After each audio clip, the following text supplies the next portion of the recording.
बाबा जी की प्यारी साध संगत जी, सभी को प्यार भरी राधा स्वामी जी, आपका हमारे YouTube चैनल गुरु की वाणी में बहुत बहुत स्वागत है। आपसे विनती है, सत्संग को शुरू से लेकर अंत तक जरूर सुनिए। बाबा जी की प्यारी संगत जी, सद्गुरु जी की इतनी दया मेहर देखकर, कृपा देखकर आपकी आंखों में भी आंसू आ जाएंगे। इसे सुनने के बाद पता चलेगा कि सद्गुरु अपने शिष्य से कितना प्रेम करते हैं। वो किसी चीज की परवाह नहीं करते हैं। वह जानी जान है। शिष्य के मन की बात जान जाते हैं। साध संगत जी, ये सच्ची घटना है। इसे पूरे प्रेम और प्यार के साथ पूरा सुनना। नौवीं पातशाही श्री गुरु तेग बहादुर जी महाराज दुनिया को तारते तारते पहुंच गए हरिद्वार में, और हरिद्वार में गंगा के किनारे उन्होंने कथा कीर्तन का प्रवाह चला दिया, और हजारों की तादाद में संगत पहुंचती है सद्गुरु जी के वचन सुनने के लिए पूरे शहर से। और वहीं हरिद्वार में एक साधु है जिसका नाम है साधु मलूक दास, और वह बड़ी ही कमाई वाला साधु है। लोगों से कम ही मिलता है और कहीं जाता भी नहीं। कम बोलता है और हमेशा भक्ति में लीन रहता है, और ठाकुर जी की पूजा करता है। मंदिर में जाता है, स्नान करता है, वस्त्र बदलता है, भोग लगाता है, पूजा करता है, और अपने आप में ही मग्न रहता है। और सारा जीवन बीत गया, उसका बुजुर्ग हो गया, और एक ही बात बोलता है कि अपने दर्शन दे दो ठाकुर, अपने दर्शन दे दो। मगर दर्शन नहीं हो रहे। बहुत सारे साधु उससे चर्चा करते हैं, क्योंकि वह सत्संग करता है और साधु मंडलियां बैठती हैं। तो फिर उन्हीं साधुओं ने उसको बताया कि गुरु नानक जी के स्वरूप में नौवीं पातशाही जी श्री गुरु तेग बहादुर जी आए हुए हैं यहाँ पर हरिद्वार में, और ऐसा लगता है कि मानो निरंकार ही धरती पर आ गए हैं। उनके वचन, उनके दर्शन और सभी उसको कर रहे हैं। गुरु तेग बहादुर महाराज जी की कितना ही प्यारा समय है कि हिंदू साधु गुरु तेग बहादुर जी की स्थित कर रहे हैं।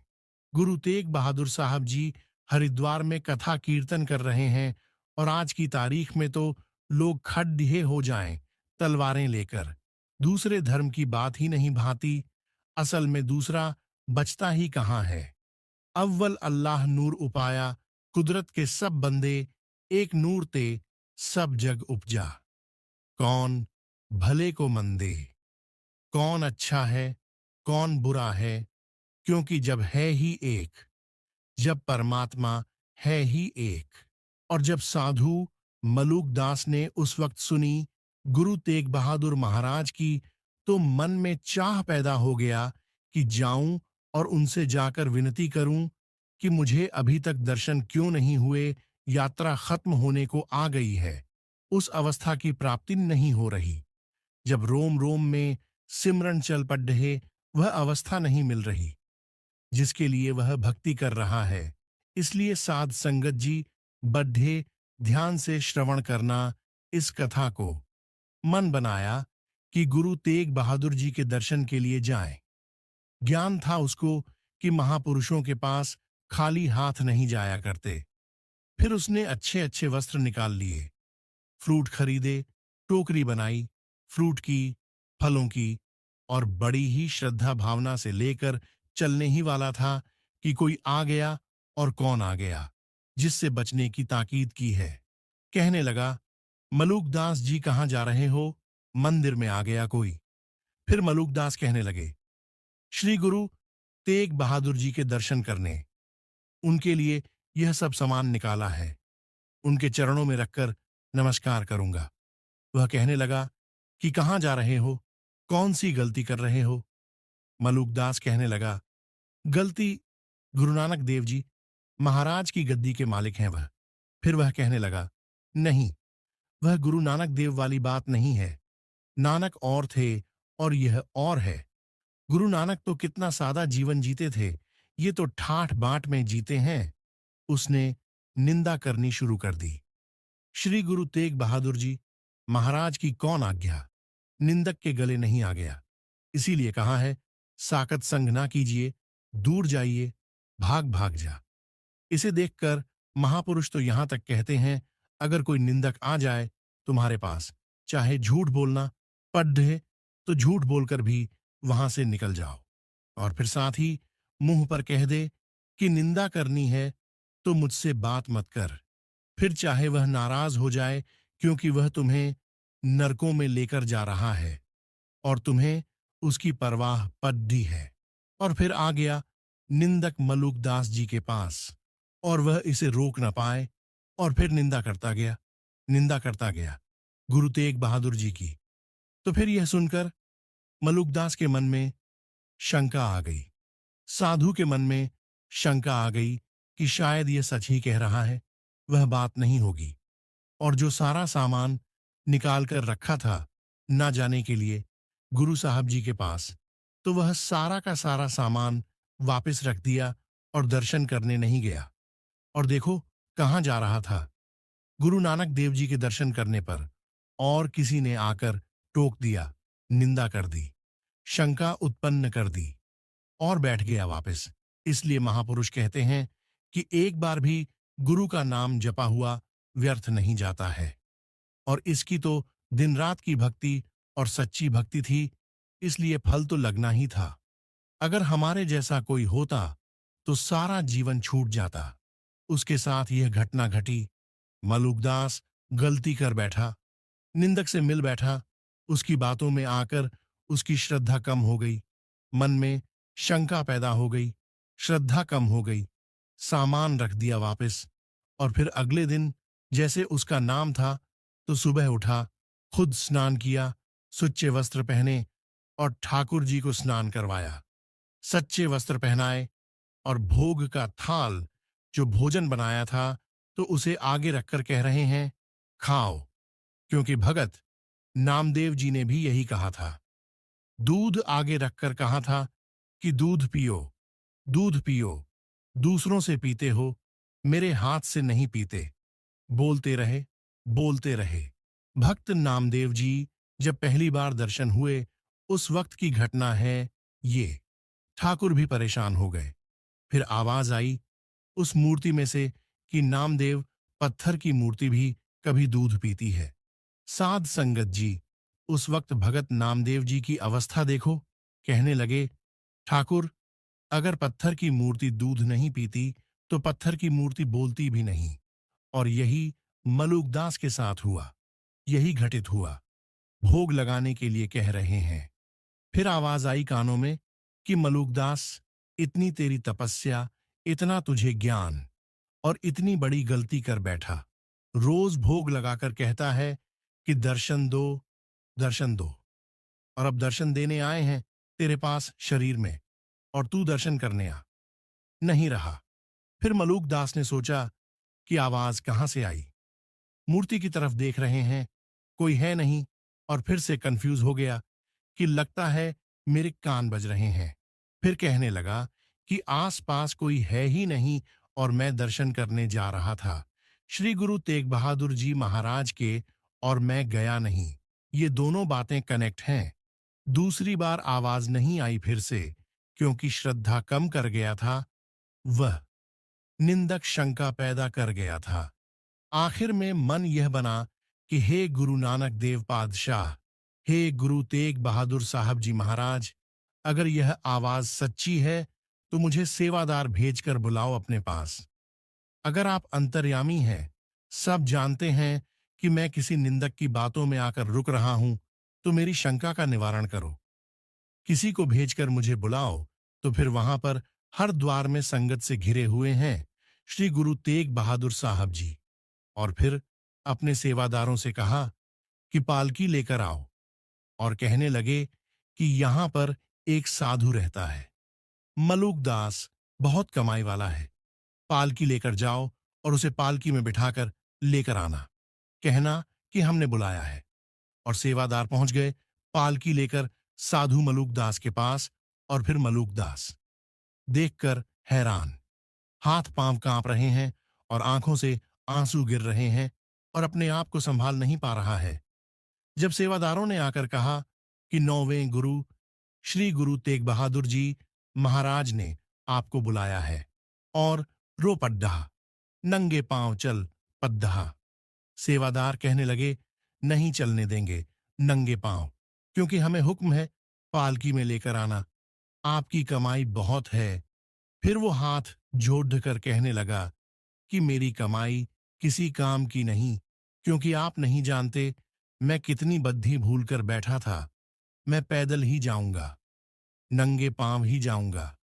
फिर सेवादार कहने लगे कि हमें हुक्म है पालकी में लेकर आने का, क्योंकि अगर पालकी में नहीं लेकर गए तो गुरु साहब जी हम पर नाराज हो जाएंगे। हमारी विनती मानो और पालकी में बैठ जाओ। और फिर सेवादारों की विनती मानकर मलूक दास पालकी में बैठा रोता हुआ जा रहा है गुरु तेग बहादुर जी के पास। और जब पहुंच गया, पालकी से बाहर निकला और दौड़कर गया गुरु तेग बहादुर जी के पास और सामने जाकर खड़ी डीडा हो गया और कहने लगा, सच्चे पातशाह, भूल हो गई। दर्शन कर रहा है, निहाल हो रहा है और रोते जा रहा है, रोते जा रहा है। कहता है, सच्चे पातशाह, मैं किसी निंदक की बातों में आ गया था। शंका उत्पन्न हो गई थी। मेरे जैसे आदमी को भी आप बख्श देते हैं कि जिसने आपकी निंदा सुनी हो उसे भी आप बख्श देते हैं। तो फिर गुरु तेग बहादुर जी कहने लगे कि ये गुरु नानक का घर है। तेरे प्रेम प्यार के सदके तुझे बख्श दिया, तेरे प्रेम के सदके। और यहां पर इतिहास में लिखा है कि उसने अपना सिर श्री गुरु तेग बहादुर जी के चरणों में रख दिया और रोता रहा और अपने आंसुओं से चरण धो दिए। और फिर गुरु साहब जी ने उसे उठाया और मेहर भरी निगाह से देखा तो क्या हो गया? जगत को जोगी सर्व 100 छिन में पाई। जिस अवस्था को पाने के लिए जोगी पहाड़ों में बैठे हुए हैं, कई युगों से, कई जन्मों से, एक सेकंड में वो दांत मलुकदास की झोली में पड्डी डी डी एच गई। और यहां पर श्री गुरु तेग बहादुर जी महाराज ने वचन किए, जाओ अब रस मानो, सत्संगति करो, करो भी, और साकत पुरुष की संगत और निंदा से दूर रहना। इसलिए ये सभी वचन बहुत कीमती हैं, क्योंकि रस तभी टिका रहेगा। ये नहीं कि अवस्था मिल गई और घर में बैठ गए। सत्संग फिर भी करो और कराओ भी। महापुरुष फरमाते हैं कि चाहे रोम रोम में सिमरन शुरू हो जाए, सत्संग फिर भी जरूरी है। जाओ अब मानो, सत्संग करो भी और कराओ भी, और साकत पुरुष की संगत और निंदा से दूर रहना। निरंकार ने तुझसे कियों को झोधने की सेवा लेनी है। इसलिए जितनी जरूरी सत्संग है, तो उतना ही जरूरी बचना कुसंगति से है।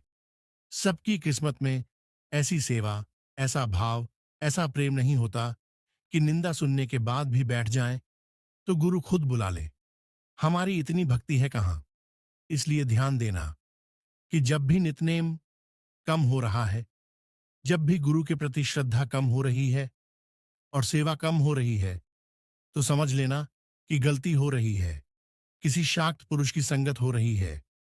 इसलिए ध्यान देना कि कहाँ बैठ रहे हैं, लोग कहाँ उठ रहे हैं। ध्यान देना एक एक बात को, क्योंकि निंदा सुनने से ही ये सब होता है। निंदा करने और सुनने से सद्गुरु से बहुत दूरी बढ़ जाती है। जैसे सत्संग किसी महापुरुषों का जीवन पढ़ा तो ये सच का संग है, सत्संग है, और किसी गुरसिक के साथ गुरबाणी का विचार करना सत्संग है। सत्संग सुनना, वीडियो देखना, महापुरुषों की कुछ कथा कहानी सुननी, कीर्तन सुनना, तो सभी सत्संग है। और इसी प्रकार कुछ दूसरा देखना, कुछ दूसरा बोलना, कुछ संगत है। इसलिए साध संगत जी, ये हमारे हाथ में है कि हमें सत्संग करना है कि संगत करनी है। साध संगत जी, ये बहुत ही शक्तिशाली प्रार्थना है। इसे रोजाना आंखें बंद करके चौकड़ी लगाकर के परमात्मा रूपी सद्गुरु से जरूर करें। और ऐसा करने से हमारे ऊपर परमात्मा सद्गुरु की कृपा सदा बनी रहेगी। सच्चे मन के साथ, सच्चे दिल के साथ यह प्रार्थना करें कि हे सद्गुरु, हे प्रभु, आप जी का बहुत बहुत धन्यवाद कि आपने मुझे मनुष्य जीवन दिया है। 84 लाख योनियों में भटकने के बाद आपने मुझे यह जन्म दिया है। आपने मुझ पर दया करके मनुष्य जीवन दिया है।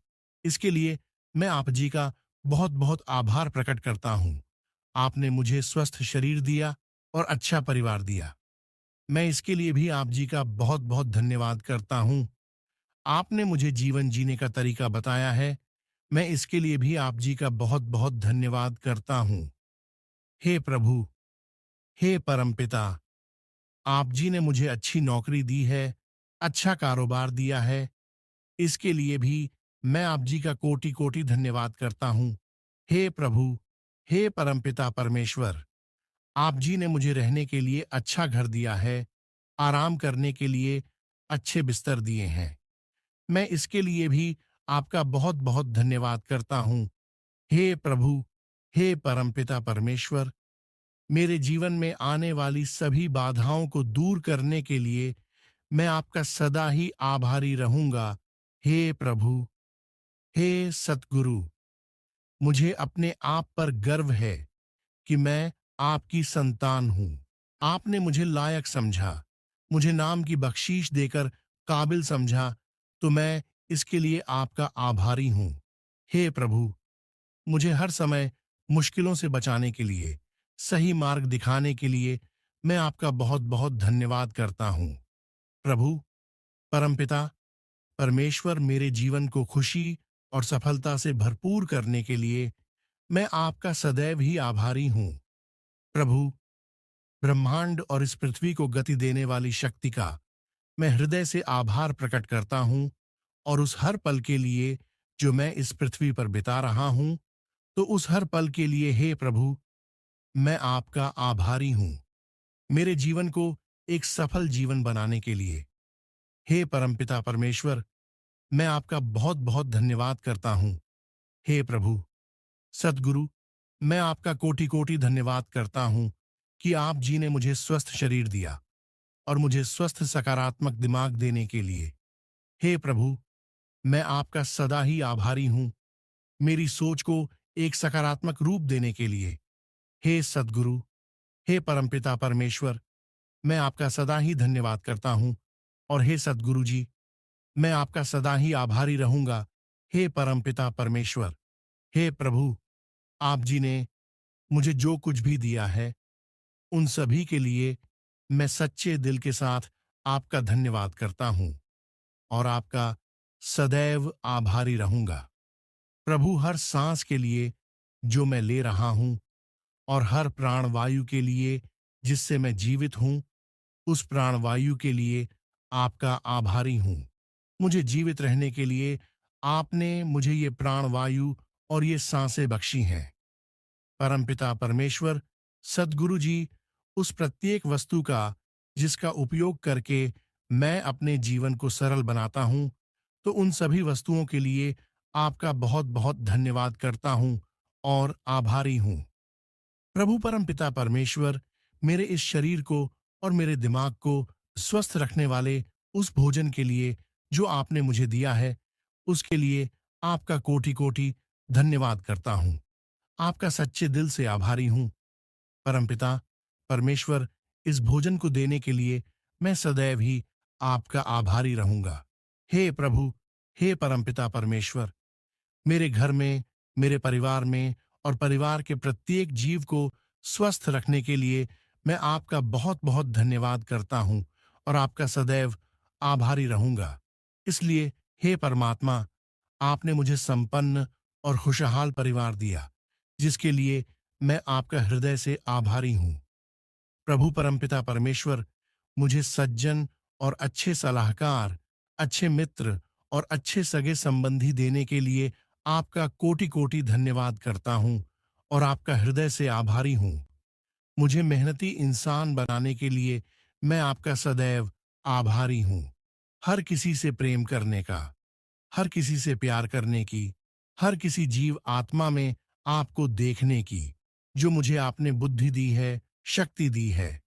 तो हे प्रभु, हे परमपिता परमेश्वर, मैं आपका बहुत बहुत धन्यवाद करता हूँ कि आपने मुझे सही सोच और सही बुद्धि बख्शी है। हे प्रभु, जो जीवन मैं जी रहा हूँ, तो उसके लिए मैं आपका हृदय से आभारी हूँ। सुख दुख तो जीवन में आते ही रहते हैं, मगर उनको सहन करने की जो आपने शक्ति दी है, उसके लिए परमपिता परमेश्वर, मैं आपका बहुत बहुत धन्यवाद करता हूँ। आपका सदैव आभारी हूँ मेरे जीवन की सफलताओं, जो मुझे अब तक मिली है और जो मेरे जीवन में आने वाली हैं, उन सभी सफलताओं के लिए परमपिता परमेश्वर, मैं आपका दिल से धन्यवाद करता हूँ, आपका सदैव आभारी हूँ। मेरे जीवन में आने वाली समृद्धि और संपन्नता के लिए प्रभु मैं आपका बहुत बहुत धन्यवाद करता हूँ और सदैव आपका आभारी रहूंगा। मेरे लक्ष्य को सफलता का रूप देने के लिए, मुझे अपने लक्ष्य को हासिल करने के लिए परमपिता परमेश्वर, मैं आपका बहुत बहुत धन्यवाद करता हूँ। हे परमपिता परमेश्वर, हे प्रभु, मैं आपकी संतान हूँ तथा सुख संपन्नता, समृद्धि, सफलता पर मेरा जन्मसिद्ध अधिकार है। इसलिए हे परमात्मा, आपकी संतान होने का मुझे गर्व है। मैं अपने आप को बहुत भाग्यशाली मानता हूँ और मैं इसके लिए परमपिता परमेश्वर आपका कोटि कोटि धन्यवाद करता हूँ। मैं आचार्य और भोजन के लिए आपका आभारी हूँ। मैं अपने रास्ते में आने वाले हर अवसर के लिए हे प्रभु परमपिता परमेश्वर, आपका बहुत बहुत धन्यवाद करता हूँ और आपका सदैव आभारी हूँ। मैं अपनी स्वतंत्रता के लिए आपका आभारी हूँ। मैं अपने चारों ओर मौजूद प्रकृति की सुंदरता के लिए हे प्रभु आपका आभारी हूँ और सच्चे दिल के साथ आपका धन्यवाद करता हूँ। प्रभु, मैं सूर्य, चंद्रमा और सितारों के लिए आपका आभार प्रकट करता हूँ। हे प्रभु परमपिता परमेश्वर, मैं आपका आभारी हूँ। आपने मुझ पर दया कृपा करी कि मैं प्यार देने में और प्राप्त करने में सक्षम हूँ। मैं आभारी हूँ क्योंकि मैं इस दुनिया में बदलाव लाने में सक्षम हूँ। हे प्रभु परमपिता परमेश्वर, मुझे हर समय कठिनाइयों से बचाने के लिए मैं आपका कोटि कोटि धन्यवाद करता हूँ और आपका हृदय से आभारी हूँ। मेरे सभी कार्यों की प्रत्येक बाधाओं को दूर करने के लिए परमात्मा, मैं आपका धन्यवाद करता हूँ। परमपिता परमेश्वर, मैं सदैव आपका आभारी हूँ। मेरा जीवन जो संपन्नता और सफलता से भरपूर करने के लिए परमपिता परमेश्वर, मैं आपका सदैव आभारी हूँ। हे प्रभु, ब्रह्मांड और इस पृथ्वी को गति देने वाली शक्ति का मैं पूरे हृदय से आभार व्यक्त करता हूँ। हे प्रभु परमपिता परमेश्वर सद्गुरुदाता, आप महान हैं, परोपकारी है। इस पृथ्वी के सभी प्राणियों पर सदैव अपनी कृपा दृष्टि बनाए रखना। समस्त संसार, समस्त जीवों पर हमेशा अपनी कृपा दृष्टि बनाकर रखना, उनका सदैव संभाल करना, उनको दुख तकलीफों से बचाना। हे प्रभु, आप न्याय करने में सक्षम हैं प्रभु। परमपिता परमेश्वर, आपको हृदय से नमस्कार है और आपको धन्यवाद करता हूँ। मैं आपका हृदय से आभार व्यक्त करता हूँ। मैं जीवन में उन छोटी बड़ी चीजों के लिए आभारी हूँ जो मुझे खुशी देती है। मैं अपने जीवन में अब तक के सभी अनुभवों के लिए प्रभु परमपिता परमेश्वर आपका आभारी हूँ। मैं उन सभी खूबसूरत स्थानों के लिए आभारी हूँ जो मुझे अपने जीवन में देखने को मिले, जिन्हें मैं देख सका। मैं खुद होने के लिए आभारी हूँ।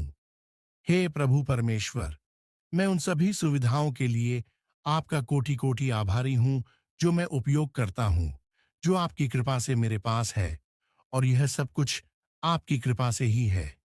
आप ही करने वाले हैं मेरे दाता, मेरे परमपिता परमेश्वर, आप दया का सागर है। हे प्रभु, मैं जीवित हूँ इसके लिए। हे प्रभु, मैं आपका आभारी हूँ। मैं इस अद्भुत ब्रह्मांड का हिस्सा बनने के लिए आपका कोटि कोटि आभारी हूँ। आपका धन्यवाद करता हूँ। हे परमात्मा, हे प्रभु, हे परमपिता परमेश्वर, जाने अनजाने में मुझसे जो अपराध हुए हैं, उन अपराधों के लिए मैं क्षमा प्रार्थी हूँ। मुझे क्षमा करें। मैं इस समाधान के लिए हृदय से आपका धन्यवाद करता हूँ और संपूर्ण जीवन हे प्रभु, मैं आपका आभारी रहूंगा। प्रभु, हे परमपिता, परमेश्वर मेरे जीवन की प्रत्येक बाधाओं को दूर करना और समस्त जग की दूर करने के लिए मैं आपका सदैव आभारी रहूंगा। परमपिता परमेश्वर, मुझे गर्व है कि मैं आपकी संतान हूं और मैं इसके लिए आपका आभारी हूं। हे प्रभु, मुझे हर समय हर तरह की कठिनाइयों से बचाने के लिए मैं आपका बहुत बहुत धन्यवाद करता हूं और हर क्षण के लिए जो मैं इस पृथ्वी पर व्यतीत कर रहा हूं, उस हर क्षण के लिए हे प्रभु, मैं आपका हृदय से धन्यवाद करता हूं। मैं आपका सदैव आभारी रहूंगा। मेरे जीवन को एक सफल जीवन बनाने के लिए परमपिता परमेश्वर, मैं आपका सदैव आभारी हूं। प्रभु, आपका धन्यवाद करता हूं। हे प्रभु, मुझे स्वस्थ शरीर देने के लिए, परिवार में सुख शांति देने के लिए और मुझे सकारात्मक दिमाग देने के लिए हे परमपिता परमेश्वर, मैं आपका सदैव आभारी हूँ। सही सोच को एक सकारात्मक सोच देने के लिए मैं आपका सदैव धन्यवाद करता हूँ और प्रभु, सदैव आपका आभारी हूँ। हे परमेश्वर, परमपिता, आपने मुझे जो कुछ भी दिया है, मैं उससे खुश हूँ और आपका धन्यवाद करता हूँ और आपका सदैव आभारी रहूंगा। हे प्रभु, परमपिता परमेश्वर, आपने मुझे जीने के लिए जो भोजन दिया है, तो मैं उसके लिए आपका बहुत बहुत धन्यवाद करता हूँ। हे परमात्मा, इस भोजन के लिए मैं सदैव आपका आभारी रहूंगा। प्रभु, हे परमपिता, आपकी दया से मेरी संसार में इज्जत है। इस इज्जत मान के लिए मैं आपका हृदय से धन्यवाद करता हूँ। प्रभु, मेरे जीवन में जो मुझे सफलताएं मिली हैं और आने वाली सभी सफलताओं के लिए मैं आपका धन्यवाद करता हूँ और इसके लिए मैं आपका सदैव आभारी हूँ। हे प्रभु, हमें श्वास लेने के लिए जो आपने हमें शुद्ध प्राणवायु दी है, भोजन के लिए अन्न दिया है, तो इन सब के लिए मैं आपका कोटि कोटि धन्यवाद करता हूँ। आपका सदैव आभारी हूँ। हे प्रभु, मैं उन सभी आधुनिक सुविधाओं के लिए आपका आभारी हूँ जो मैं उपयोग करता हूँ और जो मेरे पास है। हे प्रभु, अगर जाने अनजाने में किसी कारण, अगर मेरे कारण किसी का दिल दुखा है, तो मैं पूरे हृदय के साथ आपसे क्षमा मांगता हूँ। हे प्रभु, परमपिता परमेश्वर, आपने मुझे जो कुछ भी दिया है, मैं उसी में खुश हूँ और आपका बहुत बहुत हृदय से धन्यवाद करता हूँ। आपका सदैव आभारी हूँ। प्रभु, आप महान हैं, परोपकारी हैं हम सभी पर, समस्त जीव जंतुओं पर, पशु पक्षियों पर सदैव अपनी दया दृष्टि बनाए रखना। आज की यह सत्संग अगर आपको सच में अच्छी लगी, तो कमेंट में राधा स्वामी जरूर लिखिएगा और साथ साथ अपने शहर का नाम भी जरूर लिखिएगा, जिससे हम जान सके कि बाबा जी की सत्संग और साखी कहाँ कहाँ सुनी जा रही है। और ऐसी प्रेरणादायक सत्संग और साखी सुनने के लिए संगत के अपने चैनल को सब्सक्राइब जरूर कीजिए, जिससे कि इस चैनल पर अपलोड की गई साखी आप तक पहुंचती रहे। राधा स्वामी जी।